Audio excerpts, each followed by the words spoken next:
ഞങ്ങൾ അവതരിപ്പിക്കുന്ന നാടകം വിമുക്തി.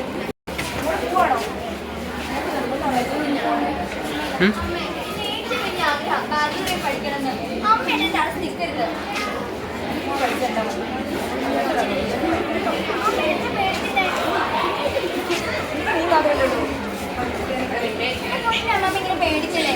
ഞാൻ പഠിക്കാനല്ലേ പോകുന്നേ. ഞാൻ ഇപ്പൊ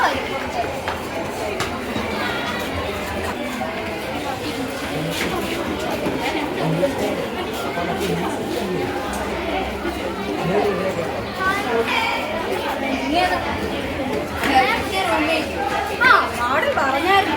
ആ പോട്ടെ. വേറെന്താ? നിത്യ. ഇയാളുടെ പേരെന്താ?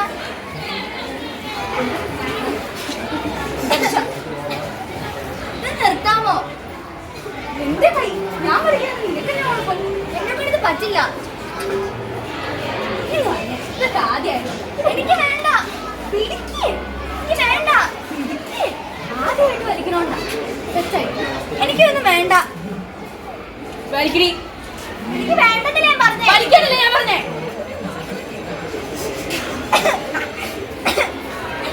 എന്നെ കൊണ്ട് പറ്റില്ല. വലിക്ക്. പറ്റിക്കോളൂ. അതൊക്കെ വലിച്ചോ. ഈ പരിപാടി നടക്കത്തില്ല. പാടോ നിനക്ക് വേറെ പണിയൊന്നുമില്ലേ? ഈ ആഴ്ചത്തെ പൈസ കിട്ടിയില്ലല്ലോ. ഞാൻ കിട്ടുമ്പോ തീരാവുന്നു. ഓക്കെ. വലിക്കണൊക്കെ കൊള്ളാം. എന്റെ പേര് പറഞ്ഞു കൊടുക്കേ. അത് പിന്നെ ഞാൻ അടുത്ത വീട്ടിൽ പോവാ. അതിനെന്താ? എനിക്ക് 2 ബാഗ് എക്സ്ട്രാ വേണം. തന്നെ കുഴപ്പമൊന്നുമില്ല. പക്ഷെ പൈസ കറക്റ്റ് ആയിട്ട് പൈസ അല്ലേ ഞാൻ പോയിട്ട് വരുമ്പോ കൊണ്ടുവരാം. മോളെ പണ്ടത്തെ പോലെയല്ല. സാധനത്തിൽ കിട്ടാൻ നല്ല പാടുണ്ട്. അതുപോലെ കൊടുക്കത്തല്ലേ.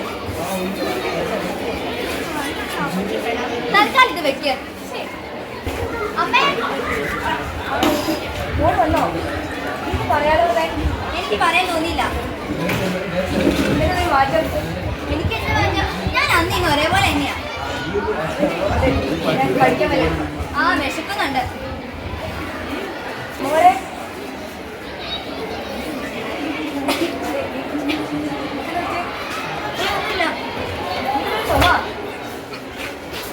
എന്താ പറ്റേ?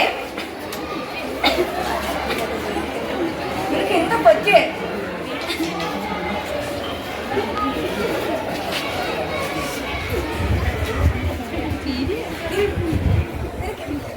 ഹോസ്റ്റലിൽ പോകുമ്പോ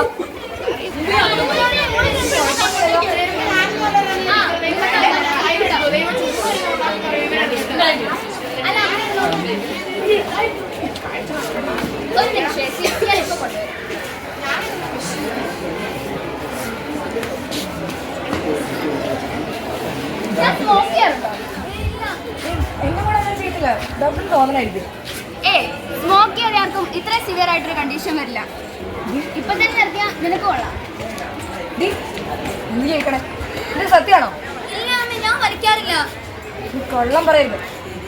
അതെ, അടി വഴക്കൊന്നും ഇവിടെ പറ്റില്ല. ഇതൊരു ഹോസ്പിറ്റലാ. ഞാൻ തൽക്കാലത്തിന് ഇപ്പൊ കുറച്ച് മരുന്ന് കുറിച്ച് തരാം.